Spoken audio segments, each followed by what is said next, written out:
Alright, so yan mga ka-TV, no, may bago na naman akong application na share sa inyo, itong si Xworld. Sa video na to ay tuturuan ko kayo kung paano kayo kumita dito ng libre. At the same time, tuturuan ko din kayo kung paano kayo makapag-withdraw dito sa Xworld. So stay tuned lang po kayo para malaman nyo step by step process dito.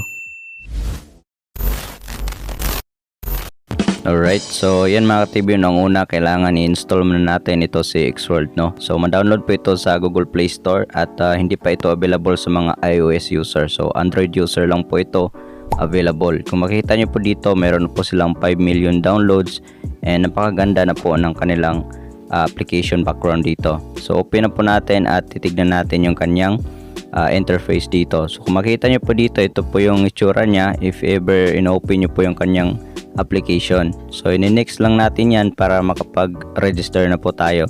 So dito pwede kayo mag-register dito gamit ang inyong Facebook, Twitter, at saka Telegram, and of course yung mobile number nyo. But in my case, ang ginagamit ko dito is itong si Google. So continue lang natin yan. And once nakapag-login na po kayo, so ito po yung makita ninyo kagad. So i-X lang natin yan.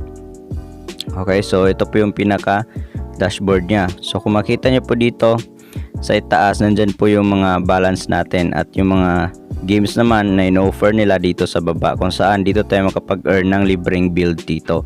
So ngayon naman, ano po yung promo nila ngayon? So sa promo po nila ngayon is dito sa pag-invite natin. So napakalaki po yung potential na kumita ka ng malaki dito sa pag-invite nila. So dito naman po sa paglalaro nila, libre lang din po yan. So nasa inyo na po yan kung paano nyo po yan i-grind, no?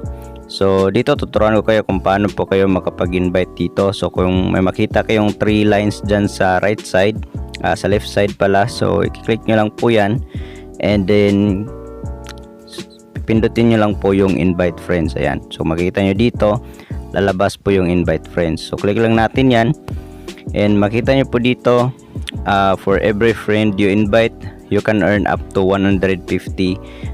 So napakalaki na po niyan para po sa mga mahilig mag-invite dito.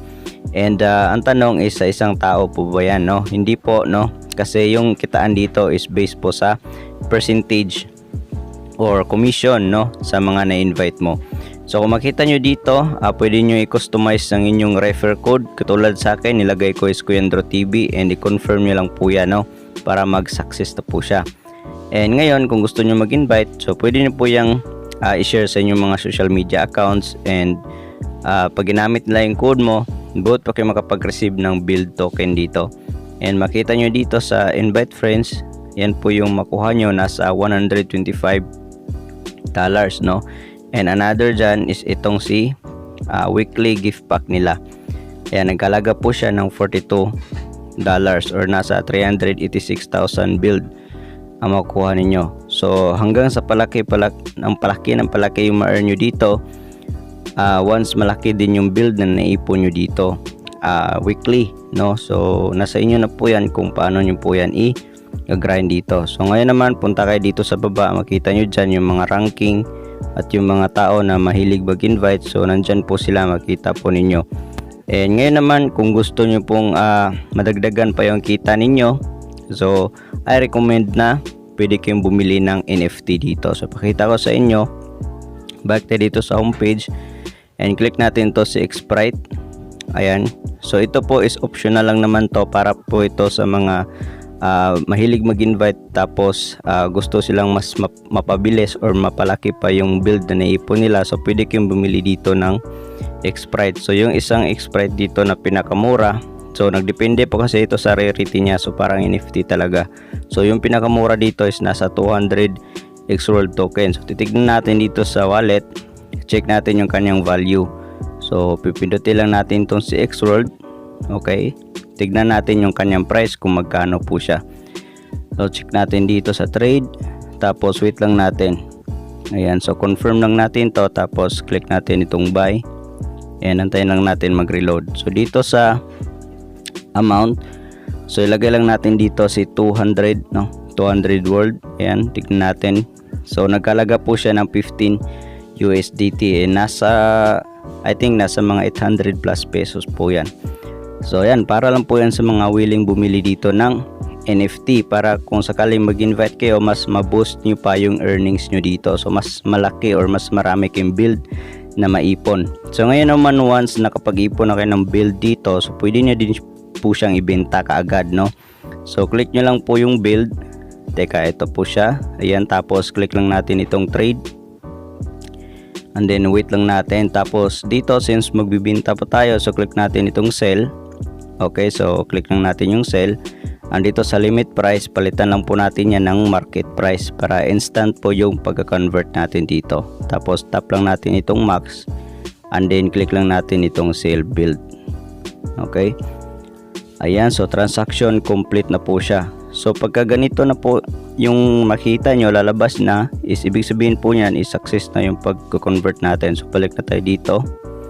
Ayan, so kung makita nyo dito, nawala na po yung build natin at napalitan na po siya ng USDT. Ayan, so kung makita nyo dyan, 0 na po yung build natin at naging 15 USDT na dyan sa itaas.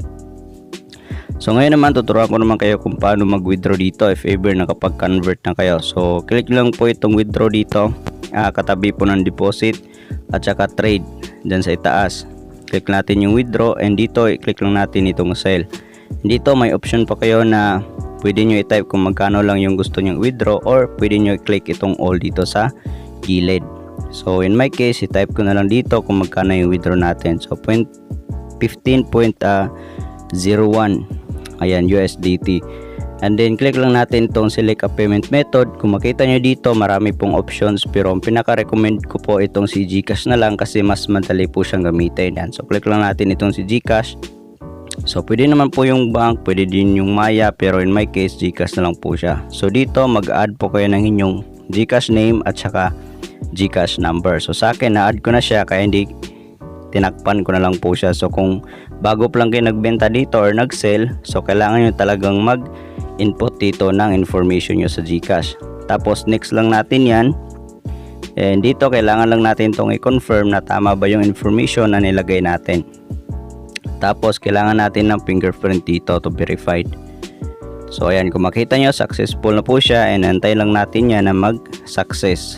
Ayan, so kung makita nyo dito waiting payment na po and antay lang natin yan. So balik na tayo dito sa dashboard natin. So check muna natin if ever nag-zero na ba yung balance natin. So balik lang tayo. Ayan, so kung makita nyo dito nag-zero po yung balance ko. And dito sa notification ng ating phone dito, makita nyo is nag-notify na si GCash na nakapag-receive na tayo ng 800 plus dito. So ganoon po siya kadali ka-TV na kung paano mag-withdraw and paano kumita. So nasa inyo na po yan kung paano nyo i-grind dito. So hanggang dito lang po yung video natin and i-update ko na lang po kayo dito para sa part 2 ng video natin. God bless and see you in my next video. Peace out.